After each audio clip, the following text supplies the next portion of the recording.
오늘 우리에게 주시는 하나님의 말씀은 열왕기하 9장 11절로 13절과 마가복음 11장 4절로 10절까지의 말씀입니다. 이제 말씀을 봉독합니다. 말씀을 봉독할 때 하나님의 음성을 친히 듣는 시간이 되시길 바랍니다. 예후가 나와서 그의 주인의 신복들에게 이르니 한 사람이 그에게 묻되 평안하냐? 그 미친 자가 무슨 까닭으로 그대에게 왔더냐? 대답하되 그대들이 그 사람과 그가 말한 것을 알리라 하더라. 우리가 이르되 당치 아니한 말이라. 청하건대 그대는 우리에게 이르라 하니 대답하되 그가 이리이리 내게 말하여 이르기를 여호와의 말씀이 내가 네게 기름을 부어 이스라엘 왕으로 삼는다 하셨다 하더라 하는지라. 무리가 각각 자기의 옷을 급히 가져다가 섬돌 위 곧 예후의 밑에 깔고 나팔을 불며 이르되 예후는 왕이라 하니라. 마가복음의 말씀입니다. 제자들이 가서 본즉 나귀 새끼가 문 앞 거리에 매여 있는지라. 그것을 푸니 거기 서 있는 사람 중 어떤 이들이 이르되 나귀 새끼를 풀어 무엇 하려느냐 하며 제자들이 예수께서 이르신 대로 말한대 이에 허락하는지라.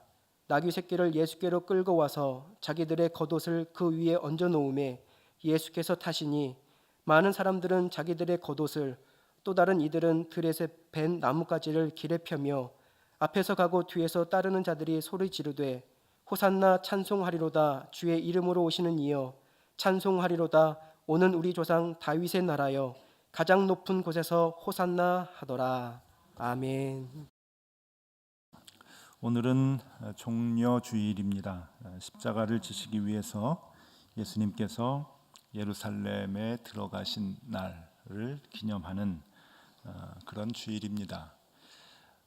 그래서 오늘은 예수님께서 이 종려주일에 예루살렘에 들어가신 목적이 십자가를 지시기 위함인데 그 십자가의 의미를 우리가 같이 생각을 해보려고 합니다.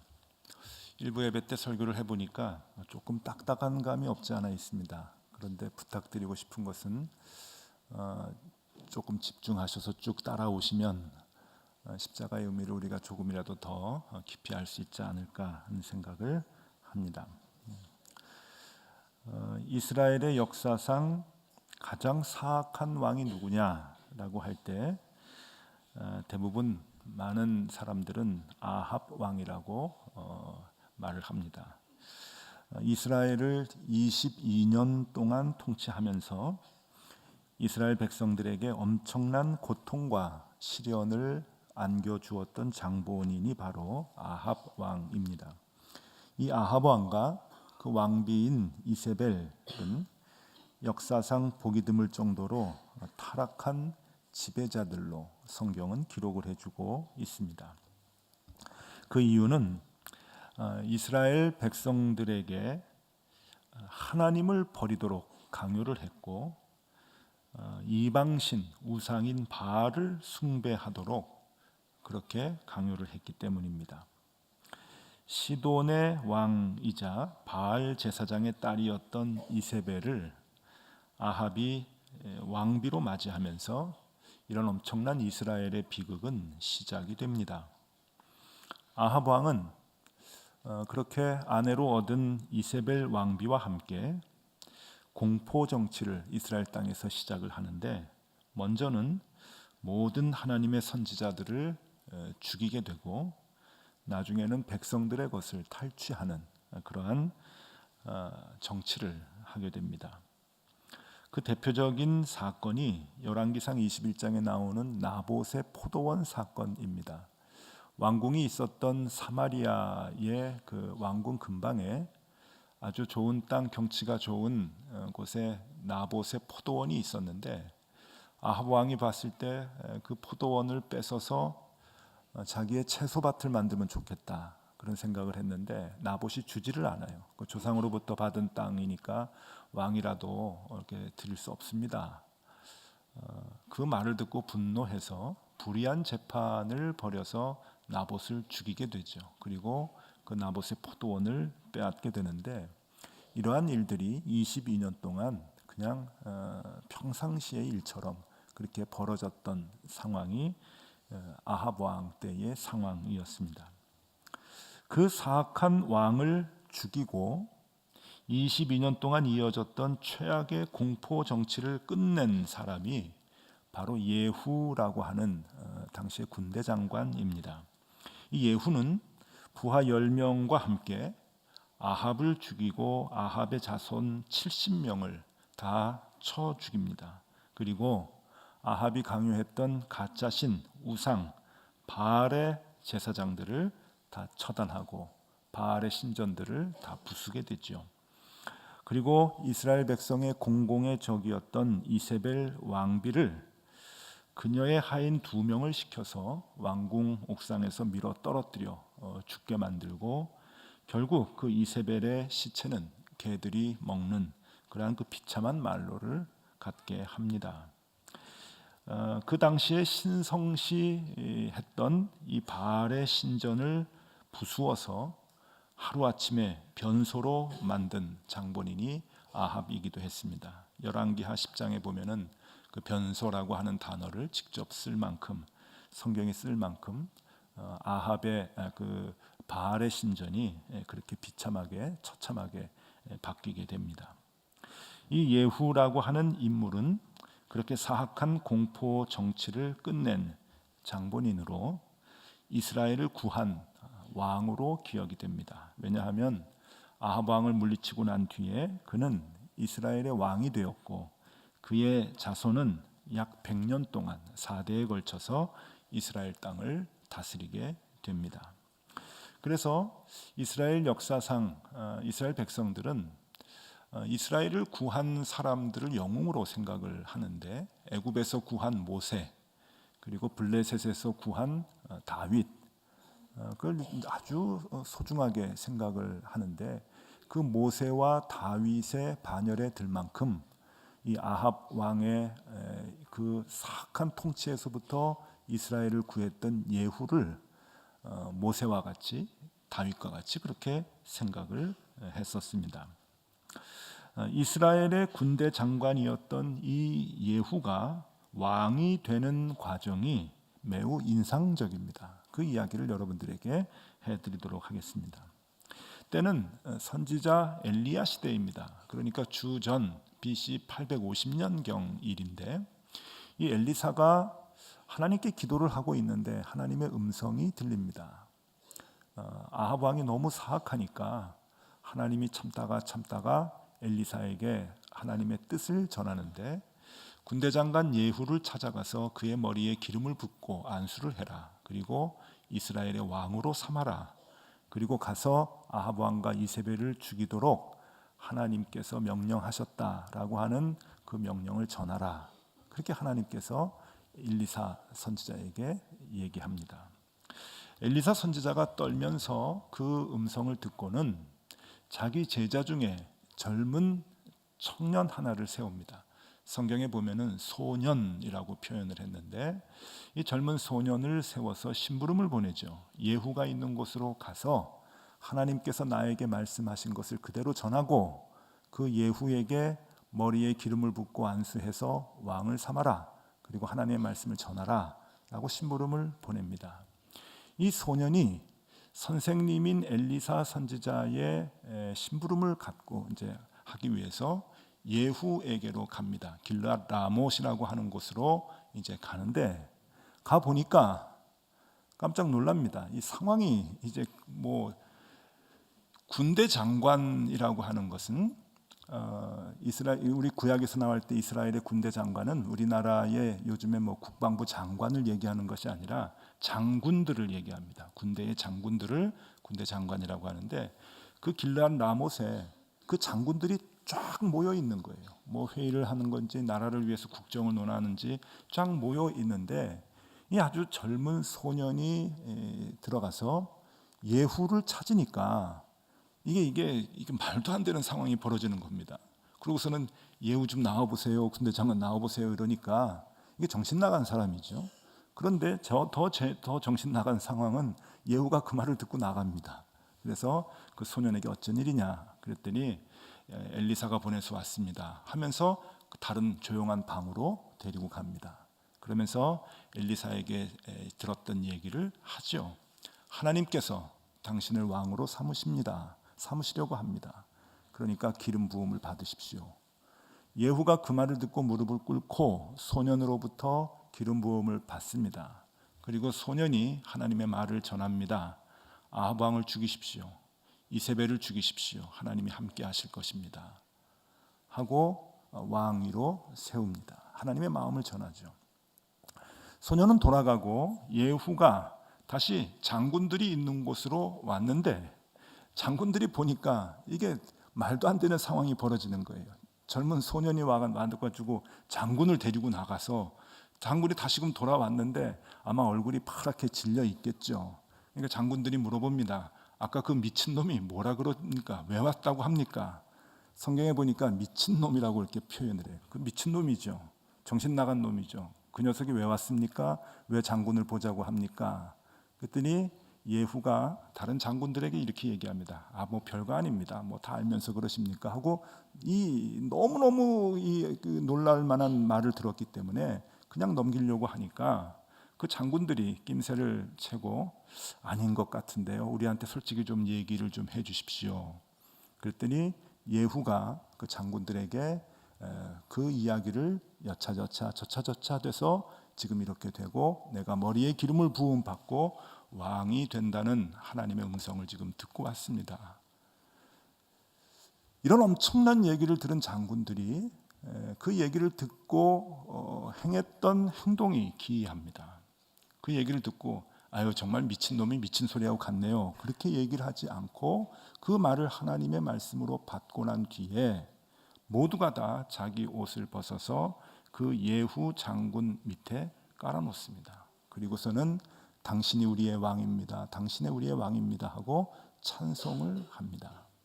오늘 그 내용이 바로 열왕기하 9장에 있는 내용인데 다시 11절부터 13절까지 제가 읽어드리도록 하겠습니다. 예후가 나와서 그의 주인의 신복들에게 이르니, 그러니까 다시 골방에서 나와서 장군들에게 온 겁니다. 장군 중 한 사람이 그에게 묻되 평안하냐?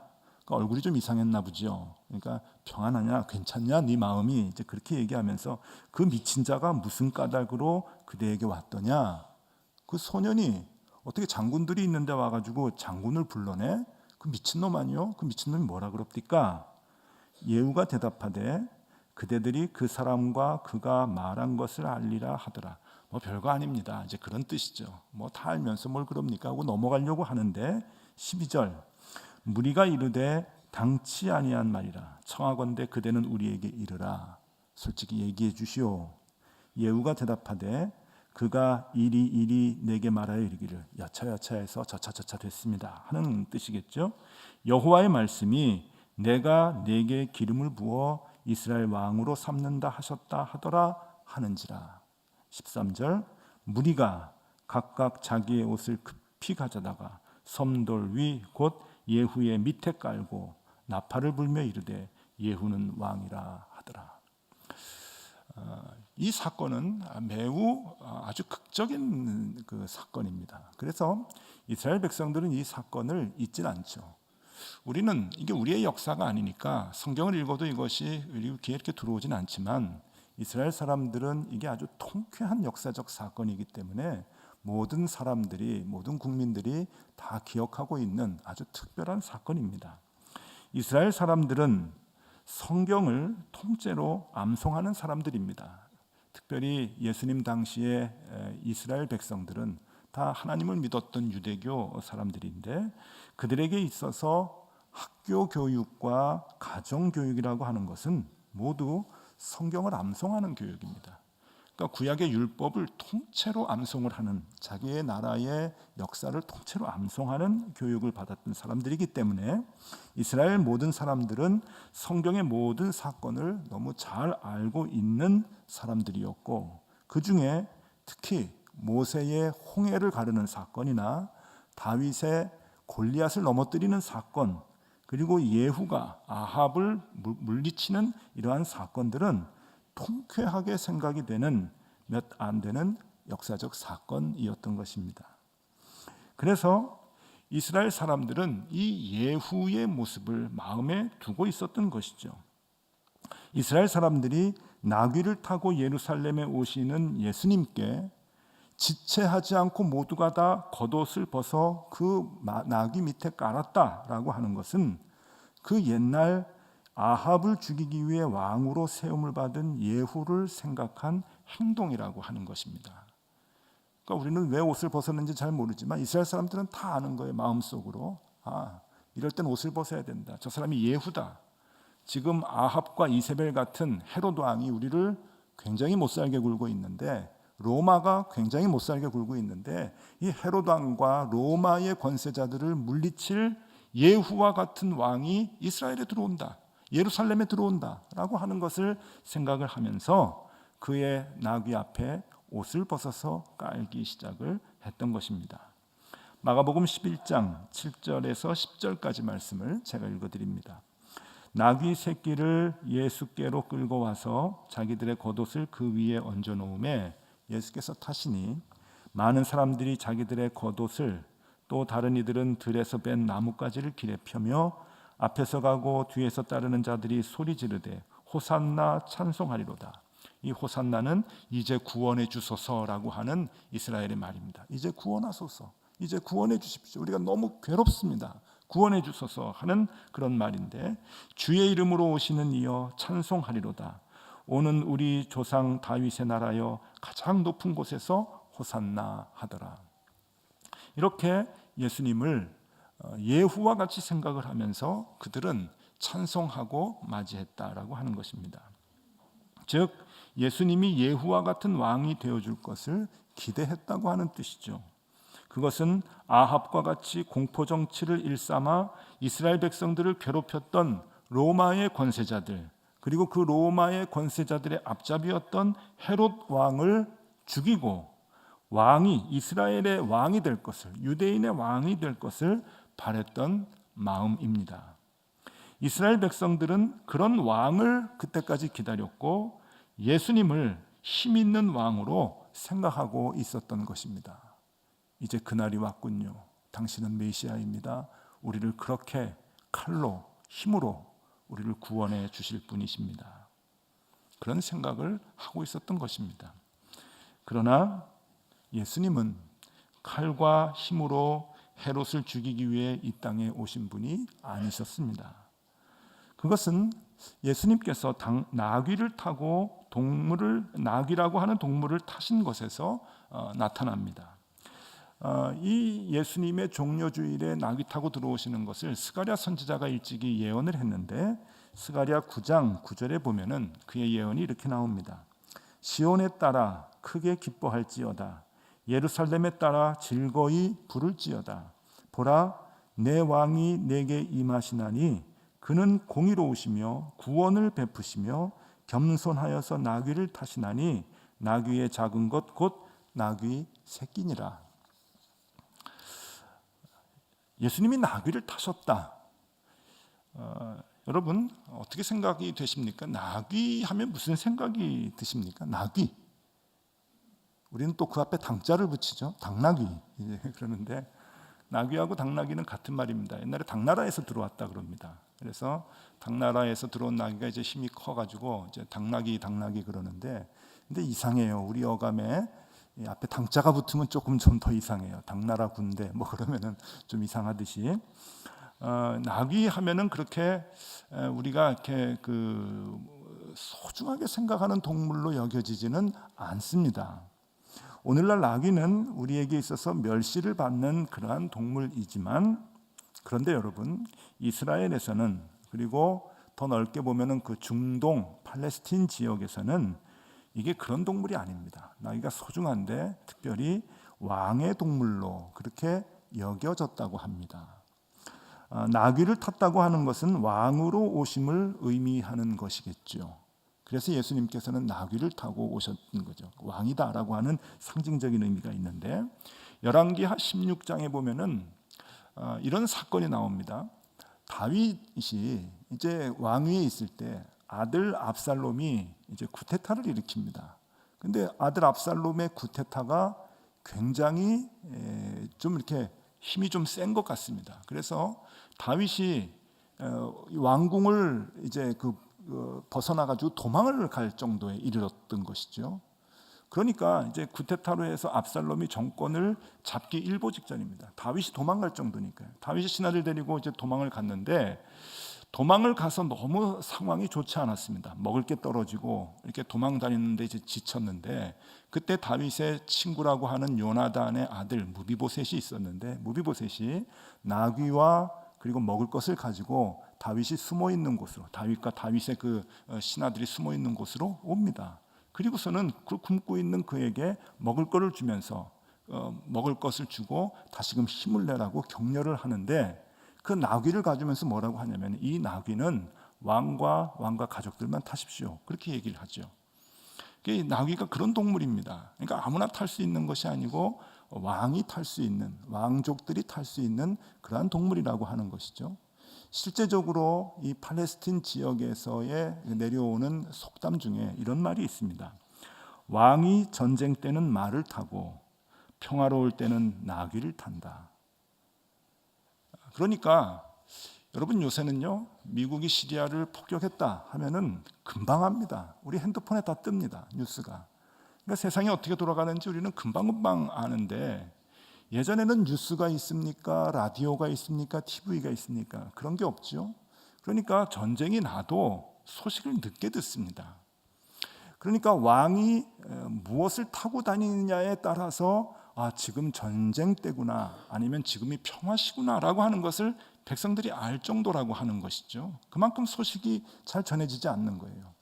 그래서 왕은 백성들을 위해서 보여줄 필요가 있는 거죠. 그래서 전쟁 때는 말을 타게 되는 것이고 평화 시에는 나귀를 타고 다니면서 백성들의 마음을 안정시킨다라고 하는 그런 의미겠죠. 그렇게 나귀는 우리가 생각하는 것 같이 멸시당하고 조금 미련하고 그런 무시당하는 그러한 동물이 아니었다라고 하는 겁니다. 예수님이 지금 나귀를 타셨다라고 하는 것은 전쟁이 아닌 평화의 왕으로 오심을 뜻하는 것입니다. 지금은 전쟁 때가 아니다.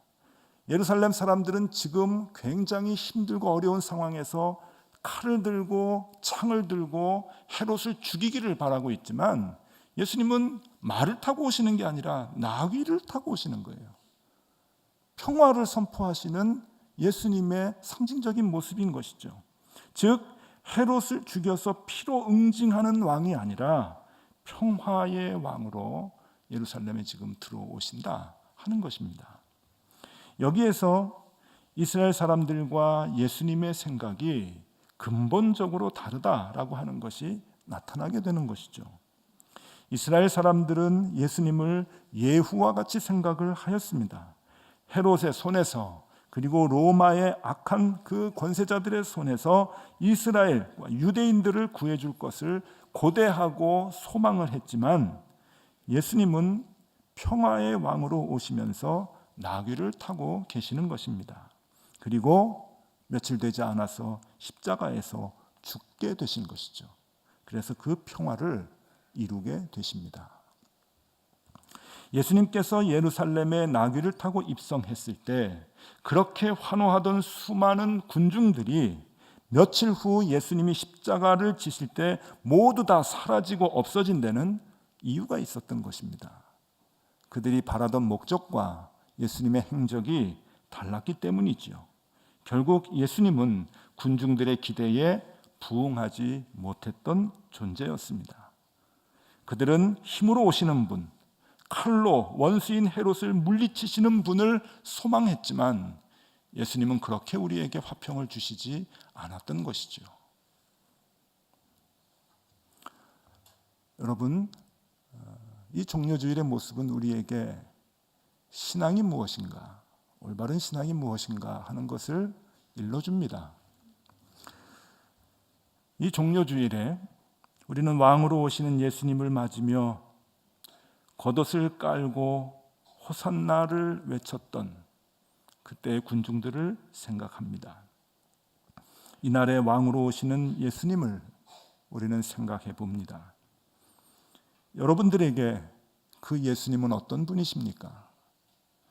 여러분들에게 예수를 믿는다고 하는 것은 무엇을 의미합니까?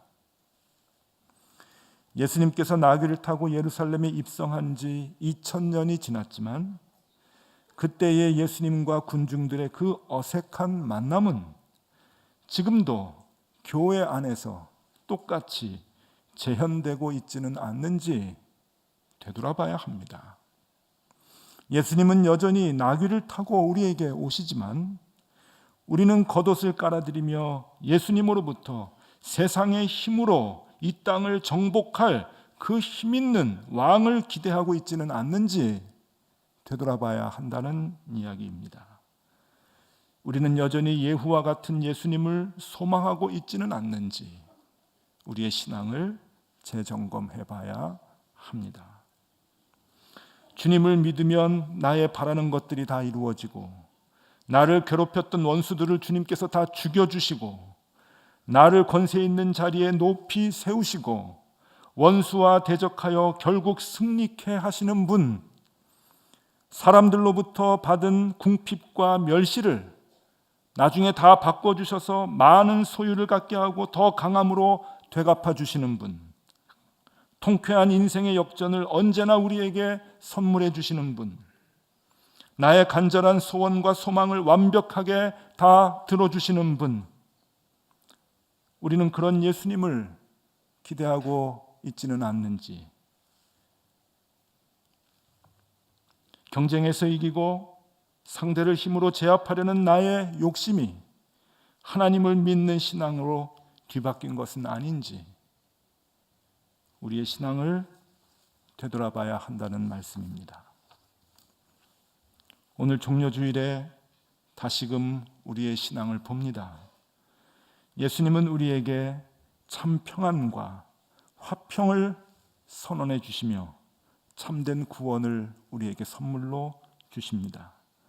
그리고 그 방법으로는 낮아지고 겸손하고 먼저 죽으심으로 우리에게 평화를 주셨습니다.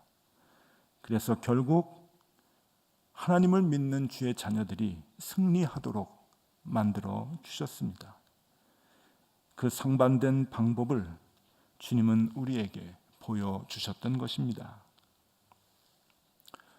여러분, 더 가지려고 하는 마음이 있으십니까? 멈추십시오. 더 높아지려고 하는 마음이 있으십니까? 버리십시오. 남들과 싸워 이기려고 하는 마음이 있으십니까? 내려놓으십시오. 그런 방법으로는 내 마음의 화평과 내가 있는 곳의 평화를 이룰 수 없습니다.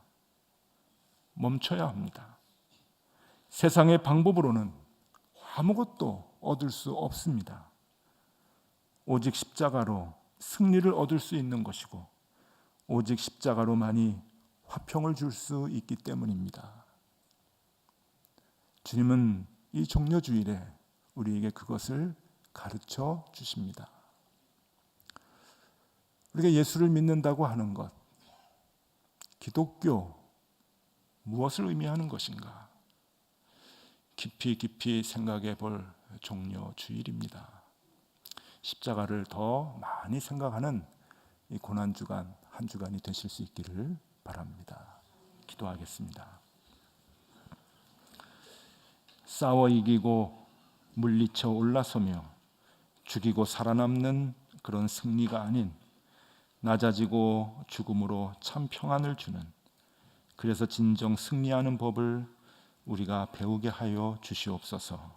그렇게 이 땅을 살다가 주님의 품에 안기어 이 땅의 그 어떤 것과도 비교할 수 없는 큰 영광을 얻게 하여 주시옵소서. 예수 그리스도 이름으로 기도드리옵나이다. 아멘.